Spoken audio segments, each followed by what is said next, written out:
કહ્યું કે ભાઈ એ છેલ્લે મારા ભાઈ સાથે રક્ષાબંધન પર તું આવવાનો છે કે નહીં, એ છેલ્લી મારી વાત થઈ હતી. પરંતુ એ બેનની પણ વેદના સાંભળીને આપણી પણ આંખમાં આંસુ આવી જાય. ગુડ મોર્નિંગ મિત્રો, આપ સૌનું સ્વાગત છે આજના વ્લોગમાં. 2 દિવસથી ગળામાં તકલીફના કારણે અવાજ થોડો બદલાઈ ગયો એવું લાગે. સો મિત્રો, ખૂબ સુંદર વાતાવરણ છે, વરસાદી માહોલ છે જિલ્લામાં. જે આગાહી છે ઝરમર વરસાદ વરસી રહ્યો છે, ખૂબ સુંદર જે માહોલ જોવા મળી રહ્યો છે. પણ જિલ્લા માટે દુઃખદ સમાચાર એ પણ છે કે આપણા વિસ્તારના, એટલે હું જે જિલ્લામાં રહું છું, અરવલ્લી જિલ્લો, ગુજરાતનો છેવાડાનો જિલ્લો, ત્યાં એક દીકરો છે ડૉક્ટર હર્ષ પંડ્યા, જેનું મોત થઈ ચૂક્યું છે. ઘટના 2 થી 3 દિવસ જૂની છે, પણ અમે કવરેજ કર્યા બાદ હિંમત નથી થઈ વ્લોગ બનાવવાની. પણ આજે એ મુદ્દા ઉપર, જે રેગિંગનો જે મુદ્દો છે, એ મુદ્દે જે બાળક સફળ થઈ ચૂક્યું છે લાઈફમાં, માઇક્રોબાયોલોજી ભણી રહ્યો છે, પ્રથમ સત્રમાં છે, રેગિંગનો ભોગ બન્યો, સહન ન કરી શક્યો અને પોતાનો જીવ ગુમાવ્યો. ખૂબ દુઃખદ ઘટના છે પરિવાર માટે, આઘાતજનક, કારણ કે એકનો એક દીકરો ગુમાવ્યો છે. આજે મા બાપ પોતાના બાળકોને ભણાવે છે, જબરજસ્ત મહેનત કરે છે, અને એ બાળક જ્યારે ભણવા જાય ને આ રેગિંગમાં ભોગ બને ને, તો એનાથી મોટું દુઃખ એમના ઉપર કોઈ જ ના હોઈ શકે. તો બધા વ્લોગમાં થોડી પત્રકાર મિત્રો સાથે વાતચીત કરીશું આ વિષય ઉપર. સાથે વરસાદી માહોલ પણ છે, તો એના જ કારણે વ્લોગ નહોતા બનાવી શક્યા, કારણ કે અમે કવરેજ કરવા ગયા, એ માહોલ જોયો, ખૂબ ગમગીન માહોલ હતો. પત્રકાર તરીકે આપણી સંવેદના એમના પરિવાર જોડે છે માનસાઈમાં, અને આપણે એમની સાથે જ છીએ. એમને પુત્રને આજે નિધન થઈ ચૂક્યું છે, ડૉક્ટર સુભાષભાઈ પંડ્યા સાહેબના પુત્રનું. એટલે આપણે એમને સાંત્વના પાઠવીએ છીએ, આપણે એમની સાથે જ છીએ. અને તમામ પ્રકારનો સહયોગ પત્રકાર મિત્રો અમારા જિલ્લાના એમને આપી રહ્યા છે. જે 4 રેસિડેન્સ ડૉક્ટરોએ સુરતમાં એમની સાથે જે રેગિંગ કરી, જે ડૉક્ટર હર્ષ પંડ્યા જે નિધન થયું છે, એમની પણ સામે પણ પોલીસ કાર્યવાહી 6 મહિના માટે સસ્પેન્ડ કરવામાં આવ્યા છે. આપનું શું માનવું છે, એ કાર્યવાહી ઇનફ છે કે નહીં, જરૂરથી કોમેન્ટમાં કહેજો. મિત્રો, જો આપણે વાત કરી હતી કે ભાઈ આપણા જે વરિષ્ઠ પત્રકાર છે શૈલેષભાઈ, એમની પાસેથી આપણે જાણીએ છીએ કે એ એમના પિતાને મળીને આવ્યા છે, જે ડૉક્ટર હર્ષભાઈ પંડ્યા છે. આપણે સવારે જે વાત કરી હતી કે કોઈ પણ પરિવાર માટે વારસો દીકરો ગુમાવવો ને, એ એક અઘરી ઘટના છે, બધી આખી જિંદગીની એક યાદ રહી જાય છે. એવા સંજોગોમાં રેગિંગથી મોત થવું એટલે આકસ્મિક મોત કહેવાય. કે ભાઈ એવા સંજોગોમાં કે જ્યારે જિંદગીમાં સફળ થઈ ચૂક્યો છે, માઇક્રોબાયોલોજી, તેના પિતાને મળીને આ શૈલેષભાઈ, આપણે એમને પૂછીએ કે એમનો કેવો અનુભવ રહ્યો, એ બાબતે શું માને છે. શૈલેષભાઈ, તમે આજે સુભાષભાઈ સાહેબને મળીને આવ્યા, કેવો તમારો અનુભવ રહ્યો, તમારું શું કહેવું થશે? જી હાર્દિકભાઈ, ચોક્કસથી જે ઘટના બની છે ખૂબ જ દુઃખદ છે. ભગવાન કોઈની સાથે આવું ન કરે. બાળકને એક ભણાવી ગણાવી અને તૈયાર જે કરતા હોય છે, મેડિકલમાં મૂકી ફિલિપાઇન્સની અંદર MBBS કરાવડાવ્યું. MBBS કરાયા પછી એટલો 20-25 લાખનો ખર્ચો કરી વધુ અભ્યાસ માટે. આ જે દીકરો હતો એ GPSC ક્લાસ 2 પણ એને એપિયર કર્યું હતું, છતાં પણ આગળ વધારે ભણવાની ઈચ્છા હતી. એટલે PGમાં રહી અને સુરત સરકારી મેડિકલ કોલેજ છે એમાં રહી અને અભ્યાસ કરતો હતો. પરંતુ આ રેગિંગ એ એવો એક જેને સડો કહેવાય, એવો દૂષણ લાગી ગયું છે કે એક અજ્ઞાન લોકોની અંદર હોય તો સ્વાભાવિક છે, પરંતુ ડૉક્ટરની પદવી પામ્યા પછી પણ રેગિંગ જ્યારે શબ્દ આવે ત્યારે ખરેખર ખૂબ શરમજનક ઘટના છે. મા બાપના માટે ખૂબ ચેતવણીરૂપ વસ્તુ છે.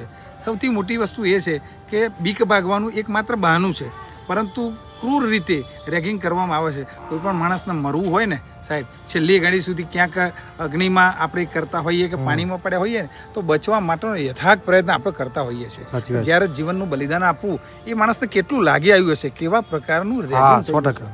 આજે એમના પિતાને દુઃખદ ઘટનામાં પણ જાણવાની એક તમન્ના હતી, એટલા માટે ખૂબ ડીપમાં અંદર જઈ અને એમનો પ્રશ્નોત્તરી કરી. ખાસ કરીને મેં એ પૂછ્યું કે ભાઈ ખરેખર આ છોકરાઓને જે રેગિંગ કરે છે, તમારી આગળ કોઈ દિવસ એને કમ્પ્લેન કરેલી ખરી કે આ રીતનું હોય છે? તમે પણ, મેં પોતે તબીબ છો, તમે જ્યારે ડૉક્ટરીનો અભ્યાસ કરતા હતા એ સમયે તમારા વખતમાં પણ ક્યાંક ને ક્યાંક રેગિંગ એ આવતું જ હશે. ત્યારે એમને જણાવ્યું કે શૈલેષભાઈ રેગિંગ એ એક સામાન્ય વસ્તુ ગણાતી હોય છે એ વખતે, પણ અત્યારનું જે રેગિંગ થતું હોય છે એ ખૂબ અલગ પ્રકારનું હોય છે. છતાં પણ મેં મારા બાળકને કહ્યું હતું હવે તું મેડિકલમાં જાય છે તો આવી કઈ ઘટનાઓ ગુજરાતની અંદર અને દેશભરમાં બનતી હોય છે ને ક્યારેક એ બનવાની છે, તો એના માટેની તારે થોડી તૈયારી રાખવી પડશે. એટલે બાળક પીડાતો હતો અને ખાસ કરીને આ જે બાળકો છે એમની પાસે બોન્ડ લખાવતા હોય છે, બોન્ડ 50 લાખ રૂપિયાનું બોન્ડ. ઓકે. એટલે કે આવી રેગિંગની ઘટનાથી કદાચ કંટાળી જાય બરાબર, તો એવા સમયે પણ એ 50 લાખ રૂપિયા ભરે તો જ એને છટકવા મળે. એટલે કેટલાય એવા જેની પાસે આર્થિક સગવડ છે એ લોકો તો બોન્ડ ભરીને પણ જતા રહ્યા. જીવનથી મોટી વસ્તુ કઈ નથી, પરંતુ ગરીબ અવસ્થામાં જે કોઈ વિદ્યાર્થી હોય એ આ રીતે પીડાતા હોય છે. એટલે બોન્ડ ભરવાની લાયે 50 લાખ રૂપિયા એના માટે આ રેગિંગ જે છે એ સહન કરતા હોય છે. અને બીજું કે આજે જમાનો સોશિયલ મીડિયાનો છે. આજે જે નવી પેઢી છે ને માત્ર મોબાઈલ જોયો છે. એમને શું કહેવાય કે કોમ્યુનિકેશન એટલે પરિવારમાં એકબીજા જોડે ઓછી વાત થાય, એટલે એ અંદરથી એકદમ વીક હોય છે. જ્યારે આ બાળકો જ્યારે બહાર જાય, પીજીમાં જાય, ત્યારે આવી ઘટનાઓ બનતી છે. અત્યારે હાલ વાલીઓને કેવી તૈયારી રાખવી પડે, અત્યારે એમને શું શીખવવું જોઈએ? ચોક્કસથી વાલીઓએ પોતાના બાળકોને અંગત સલાહ આપવી જોઈએ કે તમારો અભ્યાસ તો કરો, પણ સાથે સાથે બાહ્ય જે શું થઈ રહ્યું છે એનું પણ નોલેજ તમારે રાખવું જોઈએ, જેનાથી કેટલા કેપેબલ બનવું પડે, કેવી શક્તિ આપણા શરીરની અંદર આપણે કેળવવી પડે આ બધી ઘટનાઓનો સામનો કરવા માટે. એટલે વાલીઓએ પણ બાળકોને આ પ્રકારની સલાહ આપવી પડે. વાલીઓ માટે 100% ચેતવણીરૂપ કિસ્સો છે કે તમે જો તમારા બાળકને કહેવતમાં કહ્યું છે કે ભણતર અને ગણતર બંને વસ્તુ જોઈએ. એટલે ભણતર તો હોય જ છે, પણ સાથે સાથે ગણતરની પણ એટલી જરૂર છે કે જેના કારણે કોઈનો લાલ, કોઈનો બાળક, કોઈનો ભાઈ, કોઈનો જમાઈ કે જે કંઈ હોય એ ગુમાવવાનો આપણે વારો. 100%. જો મહત્વની વસ્તુ જે સુરેશભાઈ જણાવી કે આજે એમને પોતાનો પુત્ર ગુમાવ્યો છે, એવું નથી કે કદાચ વીક હશે, કારણ કે વિદેશમાં અભ્યાસ કરીને આવ્યો છે, MBBS કર્યું છે, ત્યાં પણ એકલો રહ્યો છે, પણ એ હદે રેગિંગ પહોંચ્યું હશે જ્યારે એને સહન નથી થયું ત્યારે એને પોતાનો જીવ આપી દીધો છે. જ્યારે એકનો એક દીકરો ખુદ જે ડૉક્ટર પુત્ર છે અને એના પિતાએ બહુ સેવા કરી છે સમાજની, અને એવા સંજોગોમાં આવું થવાના કારણે સમાજ કહો કે અરવલ્લી જિલ્લાના લોકો, ગુજરાતમાં એક આવી ઘટના છે ને કે જેમાં રેગિંગનો કાયદો કરેક્ટ થવો જોઈએ. આપણું શું માનવું? ચોક્કસથી હાર્દિકભાઈ, આ જે ઘટના બની છે એમાં ડૉક્ટર સુભાષભાઈ એ પોતે નિવૃત્ત તબીબ છે અને એમનો એકનો એક દીકરો હતો, એક દીકરી છે. આજે રક્ષાબંધનનો તહેવાર હવે આવતીકાલથી શ્રાવણ ચાલુ થાય, તો ફક્ત 15 જ દિવસ બાકી છે. આવા સમયે બહેનની પણ વિટમણા મેં જાણી ત્યારે બહેને પણ ખૂબ દુઃખ વ્યક્ત કર્યું. એની આંખમાં પણ આંસુ હતા. એને કહ્યું કે ભાઈ છેલ્લે મારા ભાઈ સાથે રક્ષાબંધન પર તું આવવાનો છે કે નહીં, એ છેલ્લી મારી વાત થઈ હતી. પરંતુ એ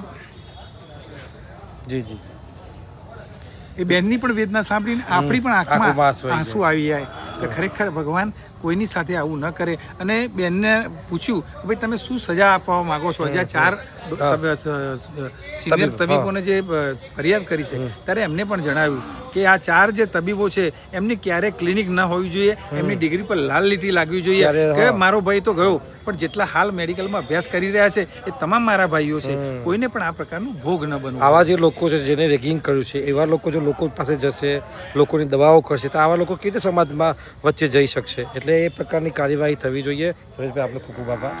એ ખુદ ઇમોશનલ થઈ ગયા હતા અને ખૂબ દુઃખદ ઘટના છે, સમાજ માટે ચેતવણીરૂપ કિસ્સો છે. આ વ્લોગમાં એ માટે લીધું છે કે આપણા વિસ્તારની ઘટના બની છે, આપણા વિસ્તારનો દીકરો છે એને જીવ ગુમાવવો પડ્યો છે, અને કોઈ પણનો દીકરો હોય. આજે બાળકોને મોટા કરવા, બાળકો વાલીઓ દરરોજ સવારમાં સ્કૂલમાં મૂકવા જાય, લેવા જાય, કેટલી એમને લાગણી હોય છે. અને આજે એ પુત્રને MBBS કરાવ્યું, ત્યારબાદ માઇક્રોબાયોલોજી ભણી રહ્યો છે. જ્યારે આ ગુમાવવું પડે ને, જ્યારે જીવનમાં સફળ થઈ ચૂક્યા હોય અને રેસિડેન્ટ ડૉક્ટર તરીકે ફરજ બજાવતા હો, તો એક ફિટકાર વરસાવે છે. ખૂબ દુઃખદ ઘટના છે.